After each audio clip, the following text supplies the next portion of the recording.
नमस्तेभ्यः। ओम नमस्तेभ्यः। अहिंसा परमो धर्म की, आचार्य गुरुवर श्री कुंद कुंद भगवान की, आचार्य गुरुवर श्री ज्ञान सागर मुनि महाराज की,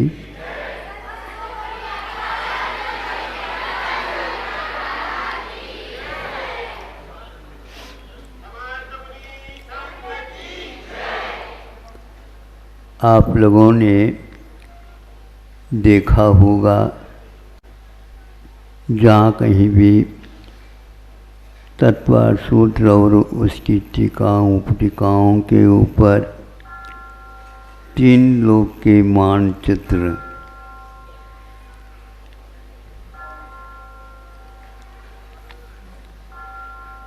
ऊपर मृदंग का आकार है, नीचे वेत्रासन का अर्थ होता है, आप लोगों के यहाँ ग्लास होते हैं, प्याला,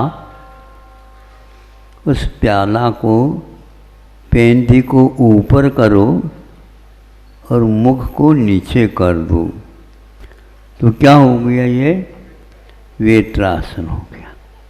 वेत्रासन करने से कई लोगों को दिमाग फिर जाता है, ये सबसे अच्छा। अब यह ऊपर मृदंग रखा और यह वेत्रासन ग्लास रखा, इसके बीच में दो संयोग है, उसको मध्यलोक माना जाता है। संक्षेप से यह आप लोग इसको जानते हैं। इसके बीचों बीच में, इस मानचित्र के बीचों बीच में एक कृष्णाड़ी होती है, जो कि 13 राजू प्रमाण लगभग वल्लोक में नीचे से लेकर के ऊपर तक है। एक राजू विस्तार उसका मध्य लोक का आयताकार में रूप में इष्ट नहीं है, ऐसा फलित होता है इसमें। कैसे नहीं? क्योंकि दो मत हैं, एक आयताकार के रूप में, जो तिलोय पन्नतिकार के माध्यम से उसका प्रचारित हुआ है। उनके पास भी कोई परंपरा तो अवश्य उनके गुरुओं के तो हुई, किंतु उमा स्वामी महाराज जी के इस रचना को वे आयताकार के रूप में ही प्रदर्शित करते हैं। उमा स्वामी महाराज जी ने यह नहीं कहा है यह आयताकार ही है, किंतु इनका ये कहना है, उसमें उन्होंने जो मध्यलोक के असंख्यात द्वीप और समुद्र, जो जम्बूद्वीप जिसके बीचों बीच में हैं, ये जो दिए गए हैं, यही तो जा कर के मध्य लोक प्रमाण,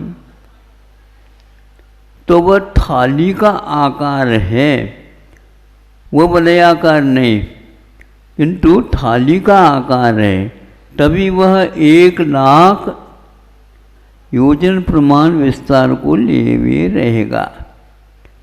यह विस्तार का क्रम आगे आगे दुगना होता गया है। अब आप लोगों को स्वयं इष्ट होगा ये, इसका दुगना, जो जम्बूद्वीप का 1 लाख योजन का दुगना, वह लवणोदय में दुगना हो जाएगा, फिर उससे दुगना होता चला जाएगा समुद्र। तो इस प्रकार असंख्यात द्वीप समुद्रों के आकार एक प्रकार से पूर्व के द्वीप और समुद्र से दुगने होकर के वलयाकार, ये शब्द बहुत महत्वपूर्ण है। वलय मैंने कंगन की भांति वह आकार बनता चला जाता है। अथवा आप लोगों के सिद्ध चक्र मंडल वगैरह बांधते हैं ना, तो बीचों बीच में यंत्र रखते हैं, यहाँ श्री जी को विराजमान करते हैं और वह वलय बनाता हुआ दुगुना दुगुना होता हुआ वह पूरा फैल जाता है। ऐसे ये मध्यलोक में द्वीप और समुद्र है। तो इसके सर्वत्र विस्तार जम्बूद्वीप का 1,00,000 योजन प्रमाण है। इसके बाद यह क्रम वलय के रूप में आ जाता है। उसमें कोई भी साधन नहीं बताया है कि वह वलय के स्थान पर, वर्तुल के स्थान पर आयताकार देने वाला कोई भी शेप, कोई भी आकार प्रकार वहाँ पर नहीं दिखता। यह उमा स्वामी महाराज जी ने इस सूत्र के माध्यम से 3 लोक के विस्तार और उसका आकार बताने का पुरुषार्थ किया है। इससे स्पष्ट हो जाता है सर्वत्र जम्बूद्वीप में यानी थाली का जो आकार है वो थाली बीच से लेकर के व्यास तक, परिधि तक आप खींचते चले जाओ, सर्वत्र वह एक ही नाप का आएगा।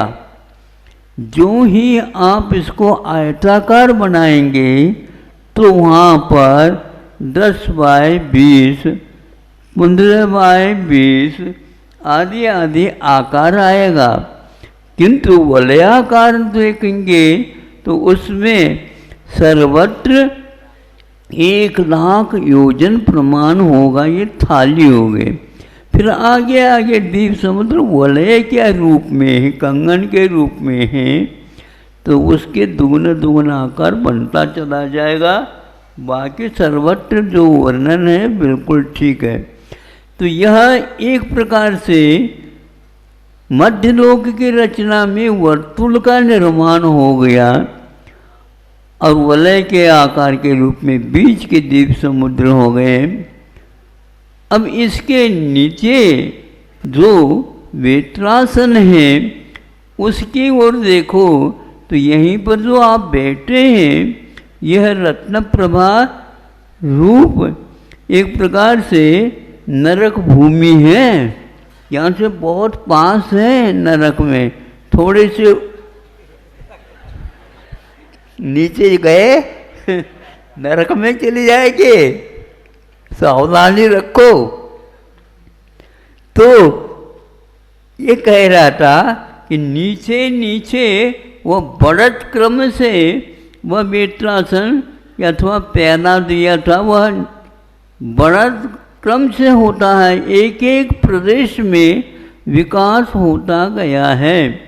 तो नीचे जाकर के 7 राजू प्रमाण वह एक प्रकार से विस्तार उसका जो ग्लास का मुख है वह नीचे आ गया। इसमें कोई रद्दो बदल कर ही नहीं सकते क्योंकि वही क्रम से विस्तार को प्राप्त हुआ है मध्यलोक का। तो अब ये इसी प्रकार वह मध्यलोक में जो विस्तार बताया 1,00,000 योजन अपने 1 राजू प्रमाण, उससे ऊपर यदि जाना है तो बीच में मध्यलोक का उच्छेद बताया है जो कि 1,00,000 योजन प्रमाण। वहाँ जाकर के क्या आता है, एक प्रकार से ऊर्ध्वलोक की सीमा आ जाती है। इसको मध्यलोक बोलते हैं। यह बहुत कम प्रमाण वाला है किंतु है वह एक प्रकार से बिना समानांतर वृद्धि के, वह केवल ये पट्टी एक प्रकार से, जैसे हम लोग बच्चों को झबला अथवा फ्राक वगैरह पहनाते ना, हाँ, तो उसमें एक पट्टी दी गई है। उसी प्रकार ये मध्यलोक के लिए कहा, जिसको झालर भी बोलते हैं वो, और तरोरिव, हाँ, तरु में वृक्ष होता, वृक्ष में भीतर जो गांव रहता है वह वर्तुल के आकार में ही रहता है। उसी को बढ़ाते बढ़ाते आप चले जाइए ऊर्ध्व लोक में, तो वहाँ 14 राजू प्रमाण जहाँ होगा वहाँ पर वह एक प्रकार से उस मूसल भी इसको कहा है। मूसल होता है ना आपके यहाँ, कूटना पीटना तो बंद ही हो गया, लेकिन मूसल तो होंगे। तो वो कभी एंगल नहीं होता, उसमें गोल रहता है और वहाँ हाथ में लेकर के कूटते रहते। उसी प्रकार तृष्णाड़ी वह एक राजू प्रमाण ऊपर जा कर के अवसान होता है।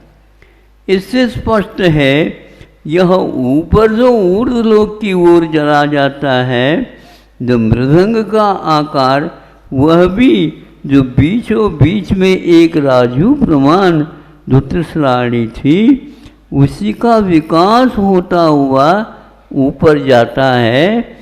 और 10 योजन के बाद वहाँ पर घटना प्रारंभ होता है।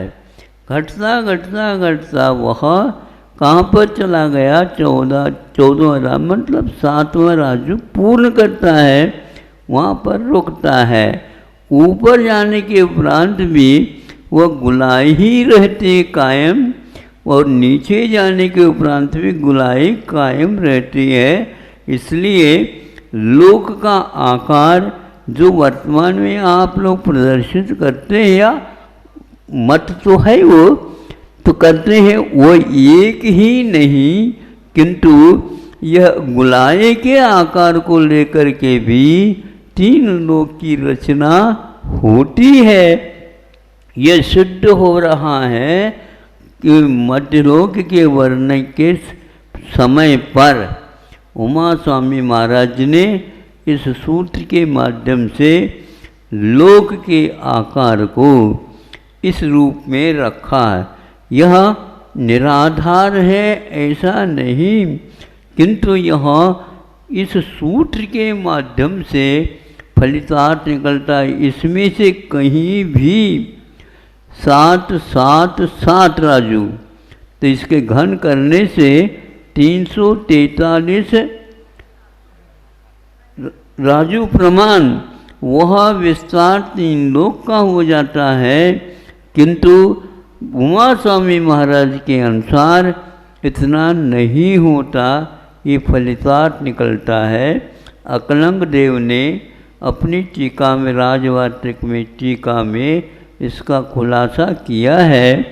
उसके अनुसार यह एक पहले लैंप होते थे, आज होते हैं कि नहीं होते बात पता नहीं, जो कांच का होता है वह ऊपर मृदंग के आकार जैसा होता है, नीचे वेत्रासन जैसा होता था, उस प्रकार आकार बनेगा।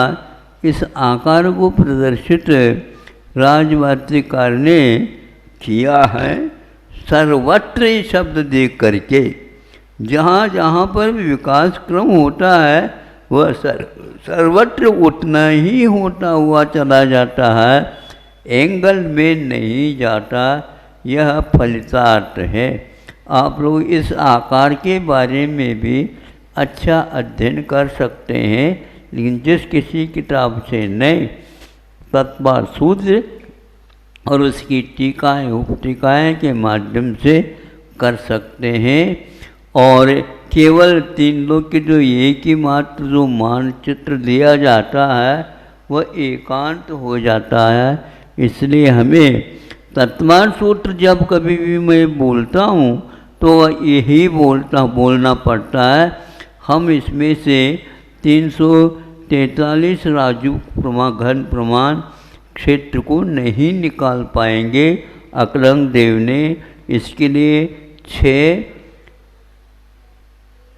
6 संख्या को आगे थोड़े से रख करके और थोड़ा बना करके 3 स्थानों पर रख करके उसका जो क्षेत्र है 3 लोक का वह बहुत कम हो जाता है। यह भी एक लोक का मानचित्र है, क्योंकि तत्वार्थ सूत्र पढ़ने समय यह कोई भी वर्णन प्राय करके नहीं करते हैं, लेकिन उमा स्वामी महाराज जी की बात को भी गौर करना चाहिए। इतना ही मैं पर्याप्त समझता हूँ। आप लोग बहुत देर से बैठे हैं, क्योंकि पूजन भी कर चुके हैं और तत्वार्थ सूत्र का विवेचन 3रा अध्याय का भी कर चुके हैं। अब ये भी थोड़ा सा छोटा सा वक्तव्य दे दिया है। अब आप इसके बारे में ये चाहे तो वह किताब है जो छपी चौथे भाग या 5वें भाग में प्रकाशन हुआ है, उसके साथ साथ यह उमा स्वामी महाराज जी का भी मानचित्र का जो आकार है वह छपा हुआ है, जहाँ तक मुझे स्मृति मिलती है। प्राय करके यह भारतीय ज्ञानपीठ वगैरह में प्रत्येक किताब के ऊपर इन किताब सर्वार्थ सिद्धि हो या राजवार्तिक हो और कोई वृत्ति हो, उनमें यही लिखते हैं। किंतु गुलाई का वर्णन हाँ इतना ही देते हैं, लेकिन गुलाई के आकार में भी है वह छपा हुआ है, आप देख सकते हैं। नई चीज़ नहीं है, यह 2 भेदों में इसका वर्णन किया। इसके साथ साथ और कहना चाहता हूँ कि सतगंगा आगमकार ने जहाँ कहीं भी 3 लोक का वर्णन के बारे में, वस्तुओं के तत्वों के बारे में, जीवों के आवागमन कर्म के बारे में, क्षेत्र है, स्पर्शन है आदि आदि का जो वर्णन किया है, उसमें भी उन्होंने घन शब्द का प्रयोग कहीं भी नहीं किया है। किंतु 5/14, 7/14, 6/14, 8/14, 12/14 इस प्रकार का ही स्पर्शन निकाला है, क्षेत्र को निकाला है। लोक समुद्घात जब केवली भगवान करते हैं लोक पूर्ण, तो उसमें भी इसी प्रकार का घटित किया, लेकिन उनने घन प्रमाण कहीं भी नहीं किया। तो घन इसका अर्थ यह है कि लोक के घन के बारे में जब हम सोचते हैं तो वह एक प्रमाण नहीं मिलता है, इसलिए उन्होंने इस विषय को इस ढंग से नहीं रखा। अहिंसा परमो धर्म।